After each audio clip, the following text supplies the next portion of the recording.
प्रदेश में, पूरे ज़िले में कार्य समिति की बैठकें थी।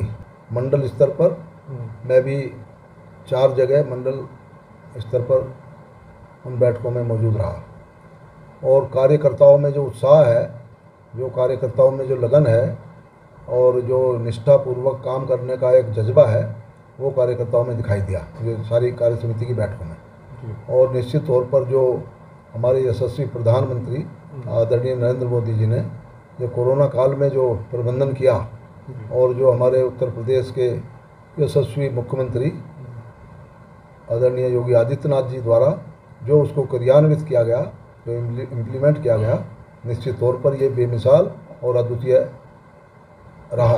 अच्छा सर, कोविड-19 जो हमारी जो कठोर विधानसभा है उसमें किस तरीके के हालात रहे, किस तरीके से आपने उस पर काबू पाया तो कोविड जैसी चुनौती? देखिए, कठोर विधानसभा क्षेत्र में मैं बधाई देता हूँ अपने यशस्वी मुख्यमंत्री आदरणीय योगी आदित्यनाथ जी को, जिन्होंने यहाँ पर हमारे रिकमेंडेशन पर और यहाँ के अधिकारियों के रिकमेंडेशन पर 50 बेड का अस्पताल किठोड़ में खोलने का काम किया। 2 ऑक्सीजन प्लांट हमारे विधानसभा क्षेत्र में, एक सांसद जी के निधि से और एक हमारे निधि से, हमारे माध्यम से किठोड़ में खोलने का काम हुआ, एक खरगोदा में खुला। इसी तरह से 30-30 बेड के तमाम जो CHC हमारे अस्पताल हैं उनमें 30-30 बेड की व्यवस्था करने का काम हुआ। मैंने खुद माशरा CHC को गोद लिया, और वहाँ आप जाकर के देखेंगे तो ऐसा लगता है कि यहाँ वास्तव में ये जो हमारे क्षेत्र के अस्पताल हैं उनका पूरी तरह से कायापलट हो चुका है।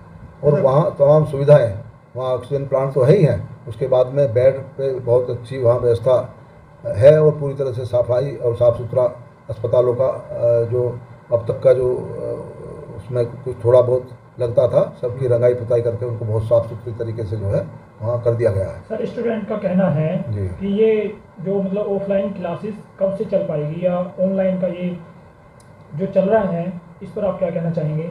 देखिए, ये तो फैसला हमारी केंद्र सरकार या प्रदेश सरकार करेंगी, लेकिन मेरा ये कहना है कि जब तक ये तीसरी लहर का खतरा के बारे में अंदाज़ा ना हो जाए, इसका पता ना चल जाए कि ये कहाँ तक बढ़ेगी, कहाँ तक इसका नुकसान और कहाँ तक इसकी भरपाई हो पाएगी, इसके बारे में अभी कहना जो है जल्दबाजी है। तीसरी लहर को लेकर क्या तैयारी है? लेकिन तीसरी लहर को लेकर के जो है हमारे यशस्वी मुख्यमंत्री आदरणीय योगी आदित्यनाथ जी ने जो पुख्ता इंतजाम सरकार द्वारा किए हैं, वो पूरी तरह से हमारे अस्पताल तैयार हैं और हमारे डॉक्टर तैयार हैं, हमारे सारे स्टाफ, नर्सिंग स्टाफ सब जो है इसके लिए पूरी तरह से तैयारी कर चुके हैं। बच्चों के अस्पताल अलग से बेड का इंतजाम हो चुका है, और मुझे नहीं लगता कि ये इस बार जो है, जो पिछले 2 बार के जो अनुभव हैं उनको ज़रूर इसमें जो है उससे जोड़ा जाएगा। सर, आपको अगर दोबारा मौका मिलता है तो क्या कुछ ऐसे मुद्दे हैं जो रह गए हैं जिस पर आप विशेष ध्यान देंगे आने वाले समय 2022? देखिए, हमारे 1-2 मुद्दे शायद इस सरकार के जाते हुए रह जाएंगे, उनको हम अगले टर्म में जो है निश्चित तौर पे पूरा कराने का काम करेंगे। वैसे तो तमाम मुद्दे इस बार जो है हल करने का काम हुआ। जो वादे उत्तर प्रदेश सरकार ने किए थे, जो वादे हमारे भारतीय जनता पार्टी ने हमारी जो एक मैनिफेस्टो के माध्यम से जो होता है, उसमें जो भी वादे किए थे वो ज़्यादातर जो है पूरा होने का काम हुआ है। सर, 2022 के जैसे जी अभी आप किसान आंदोलन कितना प्रभाव छोड़ पाएगा आपने? देखिए, हमारे यहाँ किसान आंदोलन का बहुत ज़्यादा प्रभाव नहीं होगा, क्योंकि लोग समझ चुके हैं अब कि किसान आंदोलन में गिने चुने लोग जो है वो रह गए हैं, और ज़्यादातर किसान अपने खेत पे काम कर रहा है। आप लगातार देखते होंगे जो बाइट बावली के एक चौधरी साहब के माध्यम से आ रही है, वो पूरा जो है उससे जो है सारी स्थिति साफ होती जा रही है। अब ये मुद्दा कुछ रह नहीं गया, क्योंकि राकेश टिकैत दावा कर रहे हैं कि नकलाओ का घेराव करेंगे हम। नहीं, उसका दावा तो जब वो 2-3 बार चुनाव लड़े थे उसमें फिक्स हो चुका है, कहीं उनका दावे में दम नहीं है। और कोई उनका सर, मैं ये पूछना चाह रहा हूँ, आपकी किठोड़ विधानसभा से काली नदी बह रही है, इसके सफाई अभियान पे आपके प्रयास को सराहा जा रहा है, तो आप थोड़ा प्रकाश डालिए। देखिए, काली नदी का जो प्रयास है हमारा, जो हमारा पहला सत्र चला था, आप उसकी प्रोसीडिंग निकाल के देख लीजिए कि सबसे पहले काली नदी का मामला हमने विधानसभा में उठाया था, और जो पहली सरकारें थी उनको 24-25 साल 50 साल हो गए, काली नदी कभी याद नहीं आई। काली नदी वास्तव में ऐसा मुद्दा है कि जो हमारे विधानसभा क्षेत्र को, किठोड़ विधानसभा क्षेत्र को बहुत ज़्यादा प्रभावित करने वाला ये मुद्दा था। मैंने इसको पहली बार दूसरी बार उठाने का काम किया। फिर कुछ लोगों ने, कुछ हमारे एक दो लोग थे जो NGO चलाते हैं, मैं नाम नहीं लूँगा, उनके माध्यम से काली नदी, पूर्वी काली नदी और पश्चिमी काली नदी में इसको जो है उन्होंने इसको वर्गीकृत करके जो है हमारे एक दो अधिकारियों को भ्रमित करने का काम किया। निश्चित तौर पर हमने दोबारा से पूर्वी काली नदी का मुद्दा उठाया तो माननीय मुख्यमंत्री जी ने इसका संज्ञान लिया और इसको बहुत ही गंभीरता से लेते हुए काली नदी की सफाई अब जारी है और कई किलोमीटर काली नदी जो है साफ़ हो चुकी है और जो भी कमियां काली नदी की सफाई में, काली नदी के उसमें आती जा रही हैं, वो सब जो है दूर करने का काम हमारा प्रशासन, यहाँ के हमारे कमिश्नर साहब, यहाँ के DM, यहाँ के जो है CDO, तमाम अधिकारी उसमें लगे रहते हैं और हम भी लगातार मॉनिटरिंग कर रहे हैं, जा रहे हैं, उसका जो है लोगों को जागरूक करने का काम कर रहे हैं, जगह जगह गोष्ठियाँ कर रहे हैं, लोगों में जागरूकता आ रही है। अब ये बीड़ा जब हमारे प्रशासन ने, हमारी सरकार ने उठाया है तो निश्चित तौर पर इसको हम सिरे तक पहुंचाने का काम करने का। पिछली सरकार में लगातार शिकायतें आ रही थी कानून व्यवस्था की, लेकिन इस सरकार में जो कानून व्यवस्था की जो बात आ रही है उसमें काबिल तारीफ आपकी विधानसभा से। बिल्कुल ठीक बात है। देखिए, पिछली सरकारों में जब मैं जाता था लोगों के बीच में, जब तक मैं चुनाव नहीं लड़ा था भाजपा से, मैं भाजपा का कार्यकर्ता था, तब जब मैं लोगों के बीच जाता था तो आए दिन ये शिकायतें रहती थी कि हमारी गाय चोरी होगी,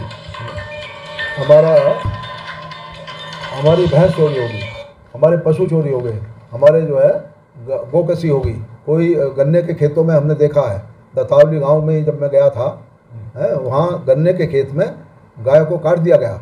वहाँ जो है जो तत्कालीन समाजवादी पार्टी की सरकार के जो उस वक्त के मंत्री थे, वो जो लोग इस काम को करते थे, इस पेशे को करते थे, वो उसका संरक्षण करते रहे और उनको जो है जब थाने में जाकर के हम लोगों ने दबाव दिया तब जाके उनकी रिपोर्ट लिखी गई। तो इस तरह के कई मामले हुए। ऐसे ही बहरोड़ा एक गांव है हमारे विधानसभा क्षेत्र का, वहाँ एक तालाब है, सूखा हुआ तालाब था, वहाँ रात के 4 बजे जो है पशु काटे जा रहे थे, वहाँ भैंस काटी जा रही थी, गाय काटी जा रही थी। मुझे लोगों ने फ़ोन किया, विधायक उस वक्त तो मैं चुनाव भी नहीं लड़ा था, लेकिन मैं सामाजिक कार्यकर्ता और भारतीय जनता पार्टी का कार्यकर्ता होने के नाते और सक्रिय कार्यकर्ता होने के नाते मैं वहाँ पहुँचा और जब तक मैं वहाँ पहुँचा तब तक वहाँ का SO उसने जो है पूरा उसको समतल कर दिया, उसके अवशेष खत्म कर दिए। उसके बाद भी जो है अवशेष निकाल करके लोगों ने बताया कि यहाँ कुछ लोग जो है जो पशु काटने आए थे, जब हम लोगों ने उन्हें घेरा, हम लोगों ने उनको मना किया तो उन्होंने कट्टे से फायर करते हुए भाग गए। अच्छा, यूपी मॉडल की अगर बात कर ली जाए, आज विदेशों में भी चर्चा हो रही है इस मॉडल की। जी, तो इस पर थोड़ा प्रकाश डाल दीजिए। देखिए, यूपी मॉडल की प्रदेश में ही नहीं, पूरे देश में नहीं बल्कि विदेशों में भी इसकी जो है चर्चा हो रही है, क्योंकि यूपी मॉडल को आदरणीय हमारे मुख्यमंत्री योगी आदित्यनाथ जी ने जो मुद्दे, मंदिर का मुद्दा था, मंदिर का कोई भरोसा नहीं करता था, मंदिर के मुद्दे को हल करने का काम किया। केंद्र सरकार को मैं बधाई देता हूं जिन्होंने धारा 370 हटा करके जो है सबसे पहले योगी जी ने इसको जो है अपने प्रदेश में इसको क्रियान्वित करने का काम किया, इसको इम्प्लीमेंट करने का काम किया है। 2 बच्चों, हाँ, एक जो है उस पर क्या कहना? जी 2 बच्चों के कानून से इतना लोगों में उत्साह है, इतना समर्थन मिल रहा है कि जब भी इसकी चर्चा होती है योगी जी को बधाई देते हैं और प्रधानमंत्री जी को जो है बधाई देते हैं कि ये बहुत बढ़िया कानून आने जा रहा और निश्चित तौर पर इस कानून से पूरे प्रदेश में, पूरे देश में एक लहर बनेगी। लोग जो चाहते हैं वो इच्छा जो है भारतीय जनता पार्टी पूरी करती है। धारा 370 थी, वो भी भारतीय जनता पार्टी ने पूरी की। लोग चाहते थे कि सैकड़ों साल से जो है समस्या हल नहीं हुई थी, उसमें कांग्रेस की भी सरकारें रही, दूसरे दलों की भी मिली सरकारें रही, कोई भी मुद्दे को जो है हल करने की दिशा में कोई एक भी कदम नहीं बढ़ा पाया।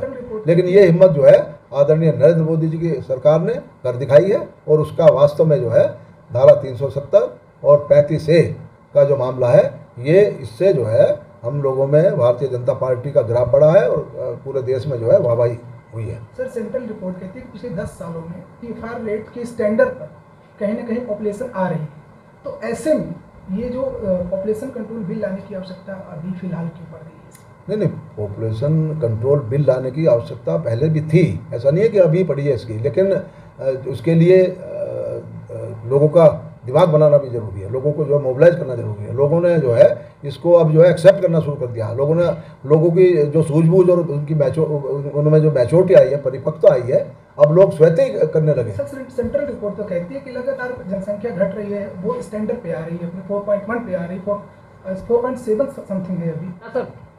देखिए, डार्क जोन में जब मैं क्षेत्र में भ्रमण करता था, लोगों के बीच जाता था, किसानों के बीच जाता था, उनका ये कहना था कि हमारा 25 साल पहले कभी जो है ट्यूबवेल के कनेक्शन मिले थे, उसके बाद में जब भी हमें जरूरत पड़ी ट्यूबवेल का कनेक्शन नहीं मिला, और वो मजबूर थे, या तो जो ट्यूबवेल मालिक था वो जितना उनसे बिल लेता था, जितना उनसे पैसा लेता था, भराई का 1 घंटे का जितना वसूलता था, उनकी मजबूरी थी। ऐसे छोटे किसानों को और ऐसे किसानों को जिनके पास में ट्यूबवेल नहीं थी, मैं इसमें भी अपने मुख्यमंत्री आदरणीय योगी आदित्यनाथ जी का शुक्रगुजार हूँ, उनका धन्यवाद करता हूँ, उनको बधाई देता हूँ कि जिन्होंने मेरे विधानसभा में ये सवाल उठाने के बाद तुरंत 6 महीने के अंदर अंदर 2 महीने के अंदर अंदर पूरे प्रदेश में डार्क जोन खत्म करने का काम किया, और हमारे किसानों को राहत मिली। 25 साल से जो कनेक्शन बंद थे, 25 साल से ट्यूबवेल के कनेक्शन खुले, और किसानों जो है, मैं किसानों के माध्यम से भी बताना चाहता हूँ, उन्होंने सब जगह जहाँ जहाँ गए हमारा भारी स्वागत किया, और योगी आदित्यनाथ जी को, सरकार को, उनकी सरकार को, उनको बधाई दी, धन्यवाद। विधानसभा इस तरह चालू होने वाला 17 अगस्त से, जी, तो उसमें आप किठौर के लिए क्या मांग रखेंगे आपकी बात? देखिए, किठौर के लिए हमने पहले भी मांग रखी थी। एक तो हम चाहते हैं कि माछरा जो है वो तहसील बननी चाहिए। मांग तो हमने खरखोदा की है, लेकिन कई जगह मापदंड पे खरखोदा अभी उस पर जो है खरा नहीं उतर पा रहा। माछरे को जो है हम चाहेंगे कि माछरा, हमारी तहसील जो है मवाना पड़ती है, बहुत दूर पड़ती है माछरे की, और दूसरा खरखोदा की तहसील पड़ती है हमारी यहाँ, इसमें मेरठ सदर, तो बहुत ज़्यादा दूरी हो जाती है उसकी। हमारा पूरी विधानसभा क्षेत्र देहात का क्षेत्र है, लगभग 148 गाँव है हमारे विधानसभा क्षेत्र में, और देहात का क्षेत्र होने की वजह से जो है यहाँ का आदमी, हमारा जो किसान है, हमारे जो बेचारे जो काम के लिए जाते हैं, उन्हें बहुत दूर जाना पड़ता है। वहाँ कोई सीधा साधन का वो भी नहीं है, उन्हें घूम फिर के जो है, या तो कला परिषदगढ़ से उनको सवारी लेनी पड़ती है, या फिर दूसरी जगह से उनको जो है, उनके पास में कोई साधन है नहीं। जी। तो सर, आने वाले विधानसभा चुनाव में विपक्ष लगातार दावे कर रहा है कि हम 350 पार जाएंगे इस समय। अब विपक्ष को तो जो है मुंगेरी लाल के सपने दिखाई देते हैं जी। विपक्ष को जो है, विपक्ष को तो ये लगता है कि देखिए, इस बार भारतीय जनता पार्टी की आंधी चलेगी, आंधी। मेरी बात नोट कर लेना आप, इसको किसी कागज पे लिख के जो है कहीं रख देना। जितना इतिहास में अब तक जिन सीटें नहीं मिली हैं, सबसे ज़्यादा सीटें मिली जा रही हैं। सर, ओवैसी साहब भी आ रहे हैं, कह रहे हैं कि अगला मुख्यमंत्री मुस्लिम होगा। अब ओवैसी साहब तो भाई उनके विचार हैं, उसमें मैं क्या कह सकता हूँ। ओवैसी साहब बड़े नेता हैं, वो तो जो है वास्तव में वो तो भाई, हाँ, उन्होंने तो कई राज्यों में सरकार बनाई है, उन्होंने तो, उनकी तो अपने राज्य में भी सरकार है, वो तो जो चाहे वो कर सकते हैं। ओवैसी साहब के ऊपर आरोप लगता है कि वो बीजेपी का सहयोग करते हैं, भारतीय जनता पार्टी की बी पार्टी है। नहीं, ये तो ओवैसी साहब से पूछो आप, ये सवाल तो वही बताएंगे कि भाई वो जब खुद सपना देख रहे हैं सरकार में शामिल होने का, डिप्टी चीफ मिनिस्टर बनने का, तो मुझे नहीं लगता कि वो कहते हैं कि जिस वो तो ये कह रहे हैं कि भाई हम अगर मुख्यमंत्री भी नहीं बनेंगे तो उप मुख्यमंत्री जरूर हमारा बनेगा, तो किसी ना किसी उस पर तो कह रहे होंगे। राजभर जी ने उनको छोड़ दिया आज ही। अब ये तो राजभर जी बताएंगे, ये तो देखो हमारे पास तो इसका जवाब है नहीं। कल से आपके विधानसभा में राशन का वितरण शुरू हो जाएगा, आपने क्या तैयारी की है? देखिए, हम जो है लगभग राशन को, जो गरीबों को राशन बांटा जा रहा है, जो फ्री में राशन सरकार बांटने जा रही है, उसके लिए 7-8 गांव में मैं खुद जाऊंगा और राशन वितरण कराने की जो प्रक्रिया है उसका देखभाल करूंगा।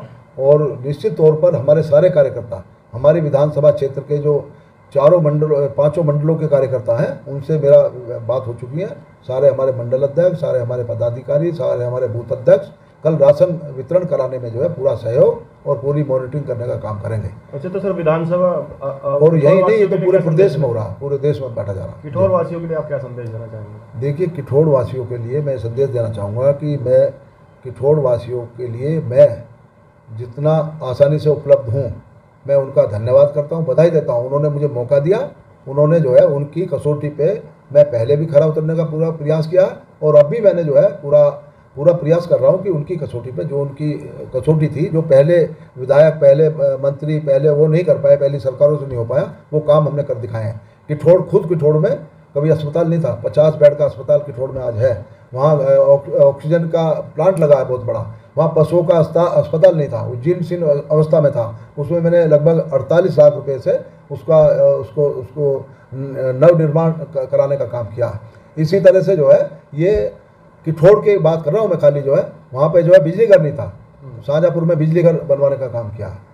और जो लोग ये कहते हैं ना, मैंने तो तीनों ब्लॉकों में अपनों में जो है लगातार बहुत ही अनुपातिक तरीके से जितना मेरे से हो सकता है उतना हमने काम किया है। अभी जिक्र हो रहा था विकास कार्यों का, सारा जाल बिछा दिया गया है, कुछ केंद्र सरकार द्वारा और कुछ प्रदेश सरकार द्वारा PWD से जाल बिछाया गया है। हमने अपनी निधि से करोड़ों रुपए के काम कराए हैं। हमने नल लगवाए हैं क्षेत्र हर जगह पीने के पानी के लिए, 200 नल हमको मिले थे। अभी पानी की टंकियों का पूरे गांव में, हर गांव में चल रहा है। लगभग हर गांव में जो है पानी की टंकियां बन जाएंगी।